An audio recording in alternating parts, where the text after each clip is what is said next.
a movie and a show about the life of girls in a hostel set in the hills somewhere in North India. Movie is titled Girls Will Be Girls and the show is named Big Girls Don't Cry. Movie की बात हम कर चुके हैं. My Sundance review of Girls Will Be Girls I will link once again in the description. Come, let's get into the show today.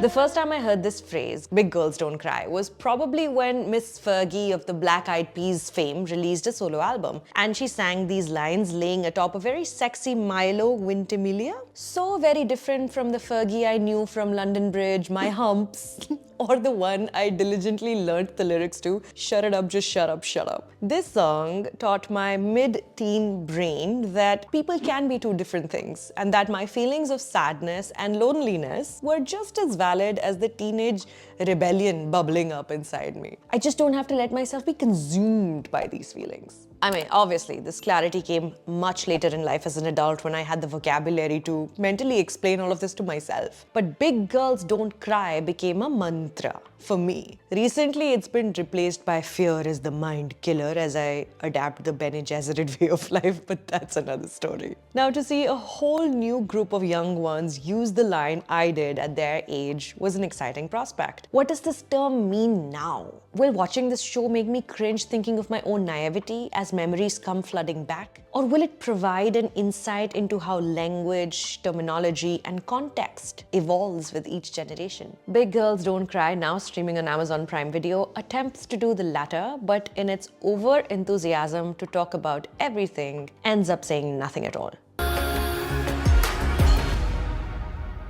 BGDC.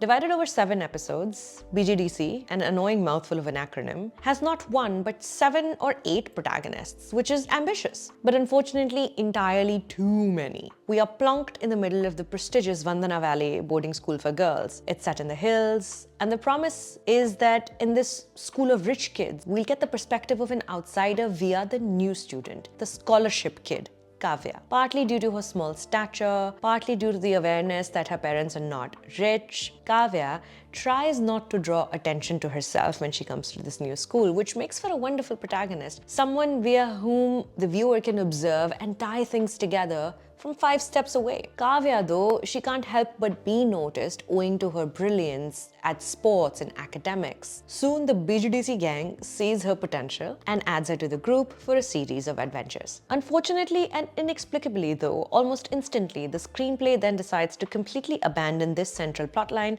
and develop indulgent character arcs for the rest of the actors, most of whom are given to melodramatic histrionics, further highlighting the gaps in the writing, just that much more. Also, unfortunately. Noor is the teacher's pet. She's the head girl. All you get to know about Pluggy is that she failed twice and is now just looking to have sex. Ludo plays basketball and maybe is gay. JC is a princess from Nepal, I think. The characteristic Rue gets is loud and annoying. Actors Avantika, Vidushi and Yakhila, I apologize for my pronunciation, but these 3 stand out in their performances. The latter 2 working impressively well with the material, bringing a freshness to the very predictable narratives. Visakha!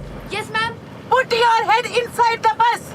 Sorry, ma'am. Your hands too. The missed opportunity here is tragic. Long stories about girls away from the conditions of their homes while having to follow the commandments of an institution that exists to beat the individuality out of them is an exciting, frankly novel space to explore in India, and I do suspect that that is the intent of creator Nitya Mehra. But because the editing and piecing together of the screenplay is given to heavily underlining what it's doing, like Karan Boolani's Thank You for Coming, this show too gets caught up in why it wants to tell these stories, because these stories aren't told enough, forgetting to focus on how. In one particularly vexing sequence, Pluggy gets lost after a hiking while she's on a camping trip, and she ends up finding her way back to the camp owner's house. A sudden, mysterious Dolly Ahluwalia appears sitting in her living room, decked up in full pahadi jewelry, and before she's even had a chance to accurately figure out who this lost child is and